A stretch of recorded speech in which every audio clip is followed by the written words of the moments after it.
बिस्मिल्लाहिर्रहमानिर्रहीम। नाज़रीन सामीन अस्सलाम वालेकुम। मैं डॉक्टर मंजूर Salim Malik health tips update में आपसे मुखातिब हूँ। आज का मौजू है कॉन्स्टिपेशन या कब्ज़।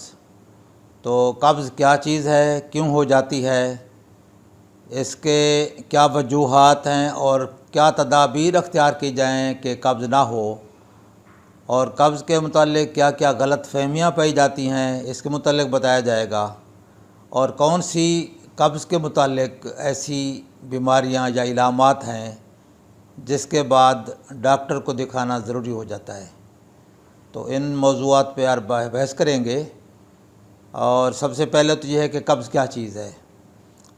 आम तौर पर हर इंसान को तकरीबन डेली बेसिस पर एक दफ़ा लैट्रिन जाना होता है, और अगर उसको खुलकर पाखाना आ जाता है जिसमें कोई उसको मुश्किल नहीं होती, तकलीफ़ नहीं होती, ज़ोर नहीं लगाना पड़ता, तो ये नॉर्मल है। बाज़ औक़ात लोगों को दिन में 2 या 3 पाखाने भी आ जाते हैं, खुल के आते हैं, इजी आते हैं और कोई मुश्किल नहीं होती, तो ये भी नॉर्मल है।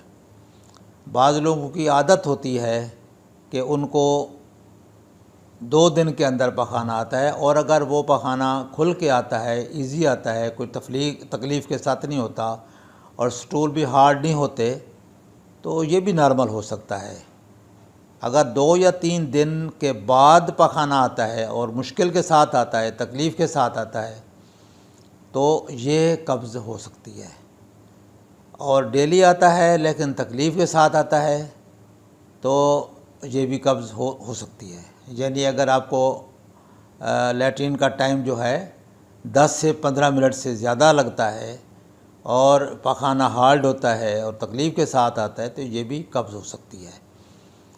इसके अलावा कुछ लोग कहते हैं कि हमें जो पखाना है वो खुल कर नहीं आता और हाजत महसूस होती रहती है कि अभी कुछ बाकी है और पखाना खुल के नहीं आया, तो ये भी एक तरह की कब्ज़ की इलामत हो सकती है। तो इन सब चीज़ों को अवॉइड करने के लिए हमें क्या करना चाहिए, क्या तदाबीर अख्तियार करनी चाहिए कि कब्ज़ ना हो। तो इसमें सबसे पहली बात तो ये है कि हमें दिन में पानी ज़्यादा पीना चाहिए। गर्मियों में 4 से 5 लीटर पानी डेली का पीना मुनासिब है। सर्दियों में 2-3 लीटर हो सकता है। आपको प्यास ना भी हो तो कोशिश करें कि पानी पी लिया करें। इसके अलावा अपनी ग़िज़ा में फ़ाइबर्स का इस्तेमाल ज़्यादा करें, यानी जिस ग़िज़ा में आपके सिर्फ़ नशास्तादार चीज़ें ना हों, कार्बोहाइड्रेट ना हों, बल्कि उसमें रफ़ेज ज़्यादा हो।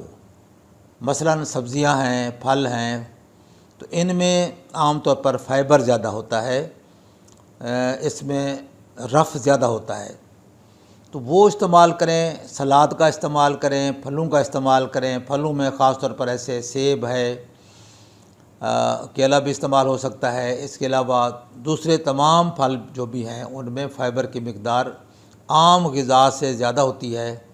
सब्ज़ियों में फ़ाइबर की मिक़दार काफ़ी होती है। सब्ज़ियां पत्तेदार हों या दूसरी हों, सब्ज़ियां इस्तेमाल करें, उससे भी फ़ाइबर की मिक़दार काफ़ी होती है, तो उससे भी काफ़ी सारा आपका जो पखाना है वो मिक़दार ज़्यादा होगी और खुल के आएगा।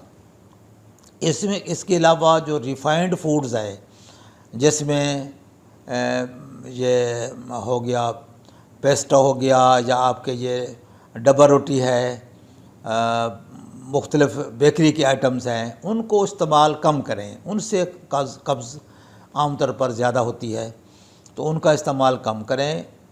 और जो रोटी है वो भी अगर बग़ैर छाने आटे की करें वो मुनासिब है। जितना आप उसको रिफ़ाइंड करेंगे, मैदा इस्तेमाल करेंगे, उतना ज़्यादा आपको कब्ज़ का चांस ज़्यादा होगा। तो सादा ग़िज़ा इस्तेमाल करें, फ्रूट्स का इस्तेमाल करें, सलाद का इस्तेमाल करें, सब्ज़ियों का इस्तेमाल करें, तो उससे कब्ज़ के इम्कानात बहुत कम हो जाएंगे। इसके अलावा एक्सरसाइज़ बहुत ज़रूरी है। आप एक्सरसाइज़ किसी हद तक भी करते रहें। मसलन वॉक कर लें, ब्रिस्क वॉक हो, नॉर्मल वॉक हो, या कम अज़ कम अगर ये आप नहीं कर सकते तो घर में ही चलें आप इसके अलावा लेडीज़ को चाहिए कि घर का काम काज खुद करें, बर्तन धोना, सफाई करना। इससे काफ़ी आपकी मूवमेंट जितनी ज़्यादा होगी उतनी ही आपकी बावल की मूवमेंट्स, आंतों की मूवमेंट ज़्यादा होगी, तो उससे कब्ज़ का चांस कम हो जाएगा। इसके अलावा बाज़ औक़ात स्ट्रेस की कंडीशन में भी कब्ज़ ज़्यादा हो जाती है। परेशानी में अपने स्ट्रेस को कम करें। आपका स्ट्रेस एक तो एक्सरसाइज से कम होगा, दूसरा आप बाकायदा नमाज़ों को पढ़ें, नमाज़ पढ़ेंगे बाकायदा, उससे आपका स्ट्रेस रिड्यूस होगा।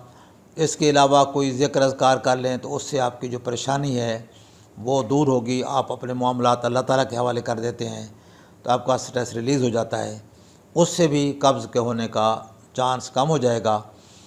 इसके अलावा एक और जो मतलब में हैबिट पाई जाती है कि फ़र्ज़ किया कि उनको पाखाने की हाजत हुई, लेकिन उन्होंने कोशिश की कि उसको रिटेन किया, उसको अवॉइड किया। हो सकता है उसको मजबूरी हो कि महफ़िल में बैठे हैं या कोई काम है, तो उस वक्त उसको हाजत को रोकते हैं। रोकने से भी आपको फिर कब्ज़ हो जाती है। दोबारा वो जो आपके रिफ्लेक्स है वो आएगा तो फिर इतना मजबूत नहीं होता, या होता है तो स्टूल आपके हार्ड हो चुके होते हैं। तो कोशिश करें कि जैसे आपको पाखाने की हाजत महसूस हो आप लैट्रिन चले जाएं। उससे आपकी जो कॉन्स्टिपेशन की जो वो हैबिट है या उसकी जो कॉन्स्टिपेशन की मिकदार है वो कम हो जाएगी और आपको रेगुलर आपके स्टूल्स पास होंगे और रेगुलर लैट्रिन आप चले जाएंगे। इसके अलावा कुछ बीमारियां हैं जिस्मानी जिसमें कब्ज़ के होने का इम्कान बढ़ जाता है। मसलन पार्किंसनिज़म है, एक डिज़ीज़ है जिसमें राशा होता है, उसमें ऐसे हो सकता है। इसके अलावा थायराइड डिज़ीज़ है, थायराइड की वजह से कोई बीमारियां हैं, ख़ासतौर पर हाइपोथायराइडिज़म है तो उसकी वजह से हो सकता है। शुगर की वजह से भी बाज़ औक़ात कब्ज़ हो जाती है, तो कुछ बीमारियों की वजह से होता है। बाज़ औक़ात कुछ दवाइयाँ इस्तेमाल जो हो रही होती हैं जिस्मानी किसी मर्ज़ के लिए, तो उनकी वजह से भी कब्ज़ होने का इम्कान होता है। तो इन चीज़ों के अलावा अगर आप अपनी हैबिट्स को बेहतर कर लेंगे तो काफ़ी सारी आपकी कब्ज़ के जो मसाइल हैं वो हल हो जाएंगे। इसके अलावा आप अपनी ग़िज़ा में इसबगोल का इस्तेमाल करें। अगर अपने ग़िज़ा के साथ आप इसबगोल को आप गिलास पानी में 2 चम्मच डालकर उसको पी लिया करें, या इसबगोल का एक चम्मच डालें और कई दफ़ा गिलास पानी का पी लें। तो उससे यह है कि आपका पानी की मिकदार भी आपकी चली जाएगी, पानी भी थोड़ा लजीज हो जाता है थोड़ा सा, उसके साथ आपके पानी की मिकदार भी बढ़ जाएगी और आपके साथ जो रफ़ फ़ाइबर्स हैं, फ़ाइबर्स की मिकदार भी आंतों के अंदर ज़्यादा चली जाएगी। उससे आपकी कब्ज़ को काफ़ी अफाका होगा, फ़ायदा होगा। इसके अलावा जो इलामात ऐसी हैं जिनके लिए हमें थोड़ा सा वरिड होना चाहिए कि कब्ज़ थी, कब्ज़ के साथ जो कि असल में कब्ज़ की कॉम्प्लिकेशन भी हो सकती हैं। मसलन कब्ज़ के साथ अक्सर बवासीर हो जाती है, तो अगर कब्ज़ को आप दूर करते हैं, अवॉइड करते हैं और इलाज करते रहते हैं और उसको ठीक रखते हैं तो उससे बवासीर का इम्कानात कम हो जाते हैं। और कब्ज़ से बाज़ औक़ात उसमें पाखाने की जगह में फ़िशर बन जाते हैं, ज़ख़म बन जाते हैं, तो एनल फ़िशर उनको बोलते हैं, तो वो भी कम हो सकते हैं। यानी ये सारी चीज़ें कब्ज़ के साथ रिलेटेड हैं। कब्ज़ के अवॉइड करने से, कब्ज़ का इलाज करने से, कब्ज़ को दूर करने से ये चीज़ें भी कम हो जाती हैं।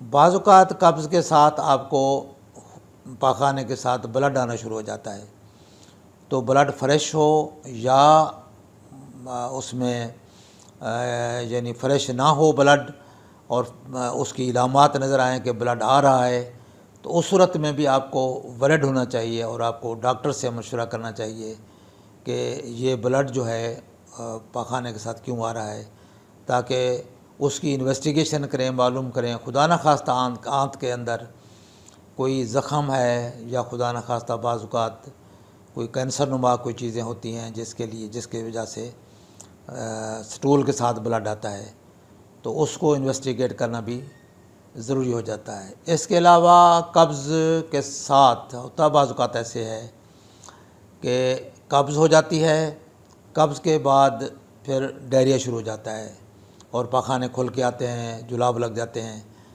फिर कब्ज़ हो जाती है, फिर डायरिया शुरू हो जाता है। कब्ज़ और डायरिया इस तरह होता रहता है। ये कंडीशन भी ठीक नहीं है, इसको भी दिखाना ज़रूरी है। बाज़ औक़ात ये आंत के अंदर कुछ ऑब्स्ट्रक्शन की वजह से हो जाता है, ख़ास तौर पर टीबी के मर्ज़ में आंतों की टीबी की वजह से ऐसे हो जाता है कि आंत के अंदर ऑब्स्ट्रक्शन हो जाती हैं, जिसकी वजह से स्टूल रुक जाता है और हार्ड हो जाता है, और उसके बाद फिर नेक्स्ट जो है वो फिर पतला पखाना आना शुरू हो जाता है। तो ये कंडीशन भी एक तरह से अलार्मिंग है और अपने आप डॉक्टर को दिखा सकते हैं, दिखाना चाहिए। गैस्ट्रोएंटरोलॉजिस्ट आजकल हैं, उनको चेक करवाएं। अगर वो फिर आगे जो टेस्ट बताएंगे या जो इलाज बताएंगे उसके मुताबिक आप इसका इलाज करें। आम तौर पर जो कब्ज़ है ये वैसे तो आम फहम में, आम लोगों में इसका एक खौफ पाया जाता है कि ये बहुत सी बीमारियों का जो है वो की जड़ है और वो की बुनियाद है, लेकिन इससे खौफ ज़दा होने की ज़रूरत नहीं है, बल्कि इसको मैनेज करने की ज़रूरत है। अगर आप अपनी हैबिट्स को ठीक कर लेंगे, पानी का इस्तेमाल करेंगे, खुराक में फ़ाइबर्स का इस्तेमाल ज़्यादा करेंगे, रफ़ डाइट खाएंगे सादा, और एक्सरसाइज करेंगे, स्ट्रेस को रिड्यूस करेंगे, और इसके अलावा आप जब आपको लैट्रिन आती है तो आप चले जाते हैं, तो इससे काफ़ी सारा आप कब्ज़ पे काबू पा लेते हैं और इसको मैनेज कर लेते हैं। तो ये इन्फॉर्मेशन आपको देते हैं, आप ये इन्फॉर्मेशन 200 लोगों से भी शेयर करें, और इसके जो कब्ज़ का जो खौफ है इसको मतलब हवा और मुसीबत बनाने के बजाय इसको लाइटली ट्रीट करें तो आप इस पे काबू पा सकते हैं। इसके अलावा बाज़ औक़ात हमें कोई कब्ज़ के लिए दवाई लेनी पड़ जाती है, उसमें ख़ास तौर पर ऐसी चीज़ें भी हैं, मसलन इसबगोल का मैंने इस्तेमाल बताया है, इसको इस्तेमाल कर सकते हैं। और ऐसी चीज़ मसलन कोई सिकेलेक्स ड्रॉप से मिलते हैं, वो आप इस्तेमाल कर सकते हैं। रात के वक्त आप इस्तेमाल करेंगे तो उससे भी कब्ज़ आपकी दूर हो जाएगी। इसके अलावा ग्लिसरीन सपोजिटरीज़ मिलती हैं, वो भी अनसेफ़ नहीं है। बजाय इसके कि आप परेशान हों और आपको कब्ज़ काफ़ी तंग करे और आपके लिए मसला बने, तो वो सपोजिटरीज़ होती हैं जो कि पाखाने की जगह पे लोग रख लेते हैं और उससे पाखाना खुल के आ जाता है। कभी कभी आप ये भी इस्तेमाल करें तो उसका भी कोई ख़तरा नहीं है, कोई ख़तरनाक चीज़ नहीं है। वो भी एक तरह का फ़िज़िकल एजेंट है जो कि आपकी कब्ज़ को खोल देता है। वो भी इतना मुश्किल नहीं है, वो भी कभी कभी इस्तेमाल किया जा सकता है। तो इसके अलावा अगर आपकी कब्ज़ बहुत तंग करने वाली है, क्रॉनिक है और परेशान है, तो फिर आप अपने डॉक्टर को दिखाएं, और ख़ास तौर पर जो गैस्ट्रोएंटरोलॉजिस्ट हैं, आंतों के मर्ज़ के डॉक्टर हैं, स्पेशलिस्ट हैं, उनको दिखाएं तो वो आपको मज़ीद गाइड करेंगे। अगर कोई ज़रूरी हिदायत हैं तो वो आपको देंगे। इस तरीके से आप बआसानी कब्ज़ पे काबू पा लेंगे। तो उम्मीद है कि आपको ये इन्फॉर्मेशन पसंद आएंगी, और मैं उम्मीद करता हूँ कि ये इन्फॉर्मेशन आप दूसरे लोगों से भी शेयर करें ताकि ज़्यादा से ज़्यादा लोगों को इससे फ़ायदा मिल सके। अस्सलामु अलैकुम वरहमतुल्लाह।